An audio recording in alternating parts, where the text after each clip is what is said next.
নমস্কার বন্ধুরা, সবাইকে স্বপ্নাজ ভিলেজ কিচেনে স্বাগত। আজ আমি আপনাদের সঙ্গে কোনো রান্নার রেসিপি শেয়ার করছি না। আজ আপনাদের সঙ্গে শেয়ার করব আমাদের মেদিনীপুরের ঐতিহ্য গহনা বড়ি। আমরা গহনা বড়ি কীভাবে বানাই সেটি শুরু থেকে শেষ পর্যন্ত দেখাচ্ছি আপনাদের। সঙ্গে থাকুন আর দেখতে থাকুন শেষ পর্যন্ত। আপনি যদি আমার চ্যানেলে নতুন হয়ে থাকেন অবশ্যই আমার চ্যানেলটি সাবস্ক্রাইব করুন এবং পাশে থাকা বেল আইকনটি প্রেস করুন, যাতে আমার নতুন নতুন ভিডিও আপলোড হলে আপনার কাছে সাথে সাথে নোটিফিকেশান পৌঁছে যায়।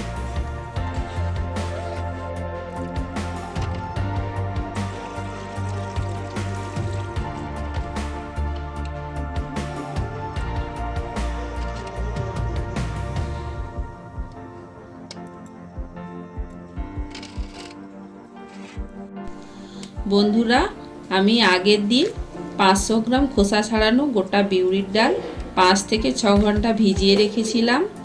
এরপর ভালো করে এভাবে ধুয়ে নিচ্ছি যতক্ষণ না পর্যন্ত পরিষ্কারভাবে ধোয়া হচ্ছে।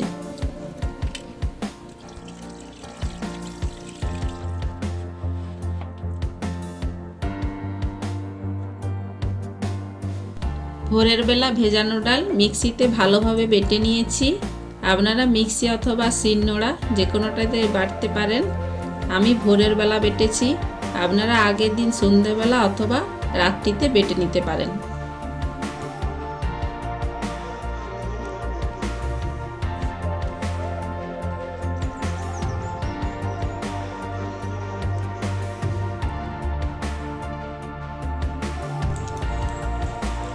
সকালবেলা সূর্য ওঠার পরে আমি আমার শাশুড়ি মা ছাদে এসে গেছি গহনা বড়ি দেব বলে।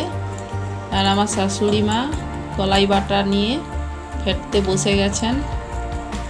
খুব ভালো করে ফাটতে হবে, 10 থেকে 15 মিনিট ভালো করে ফাটতে হবে। ফাটতে ফাটতে কলাই বাটাটা খুব হালকা হয়ে যাবে।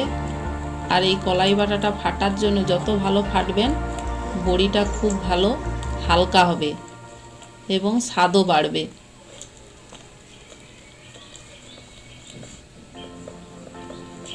প্রয়োজন মতো লবণ দিলাম।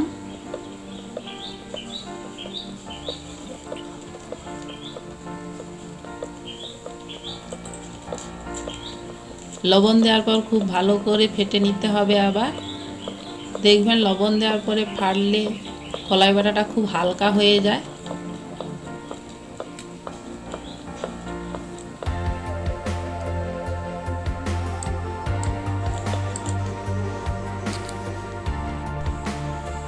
মা ওপাশে ডালটা ফেটিয়ে নিচ্ছেন, আর আমি যে থালা এবং ট্রেগুলোতে গহনা বড়ি দেব সেগুলোতে পোস্ত বিছিয়ে নিচ্ছি।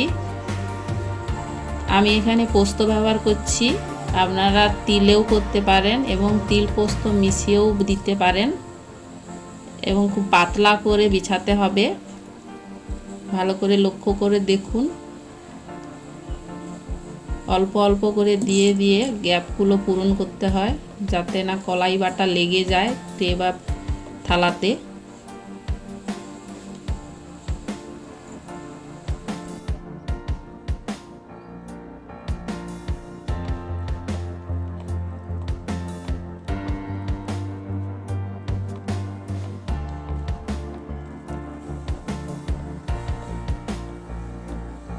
দেখুন, আমি একটা মোটা 4 কোনা কাপড়ের টুকরো নিয়েছি এবং একটা গহনা বড়ি দেওয়ার জন্য চোং পাওয়া যায় সেই চোং নিয়েছি। সেই কাপড়ের মাঝখানে ছিদ্র করে চোংটাকে সেট করে নিচ্ছি। কিভাবে সেট করছি দেখুন, এইভাবে সেট করে নিতে হবে।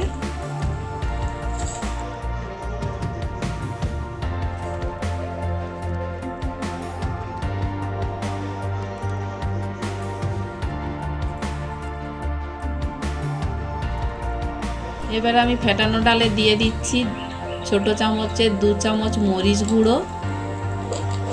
মরিচ গুঁড়োটা দিয়ে খুব ভালো করে ফেটিয়ে নিতে হবে।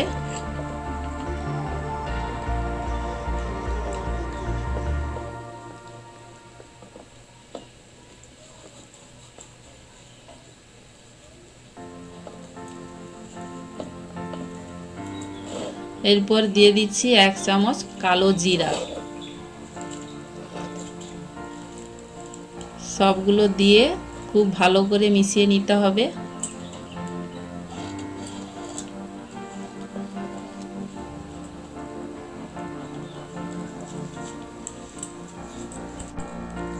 ফেটানো প্রায় শেষের পর্যায়ে। এবারে আমি গহনা বড়ি দেওয়ার জন্য ডাল ফাটাটা নিয়ে নিচ্ছি। নিয়ে ভালো করে কাপড়টাকে ভালো করে ধরতে হবে, সব পাশ দিয়ে নিয়ে এক জায়গায় করে জড়ো করে ভালো করে ধরে এবারে বড়ি দিতে হবে। এবারে দেখুন আমি কিভাবে বড়ি দিচ্ছি।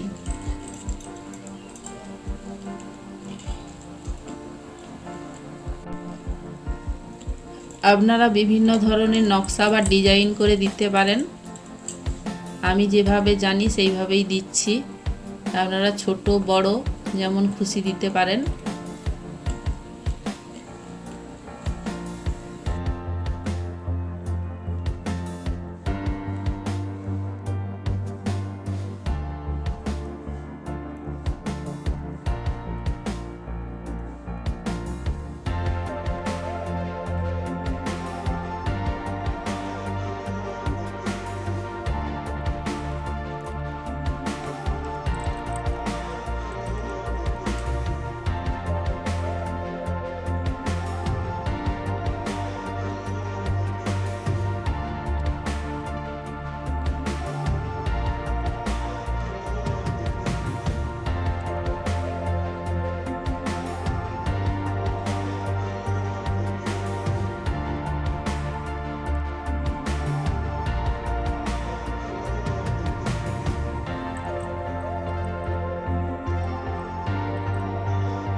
বন্ধুরা, আমি একই পদ্ধতিতে সমস্ত ডাল বাটা ফেটিয়ে বিভিন্ন ডিজাইনের গহনা বড়ি দিয়ে দিয়েছি।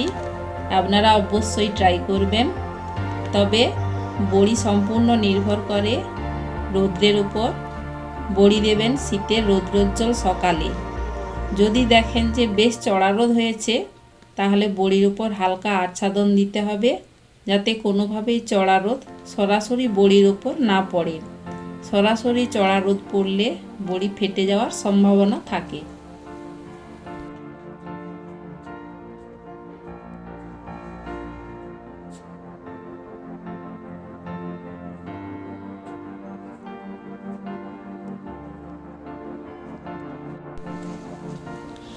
বড়ির উপরিভাগটা শুকনো হয়ে গেলে, তবে উপরিভাগটা শুকনো হওয়াটা পুরোটাই রোদের উপর ডিপেন্ড করে, তাই রোদের তাপমাত্রা কীরকম থাকে সে তার উপরেই সময়টা নির্ভর করে। কমপক্ষে 3 থেকে 4 ঘন্টা লাগে। তবুও একটু হাত দিয়ে দেখে নিতে হবে যাতে উপরিভাগটা শক্ত হয়ে গেছে মনে হয়, এবং একটু নাড়িয়ে দেখবেন যাতে নড়ছে। তারপর বড়িগুলো উল্টে দেবেন যাতে উল্টো দিকটাও শুকনো হয়ে যায় ভালোভাবে। এই যেরকম আমি উল্টিয়ে নিচ্ছি বড়িগুলোকে সেইভাবেই উল্টিয়ে নেবেন।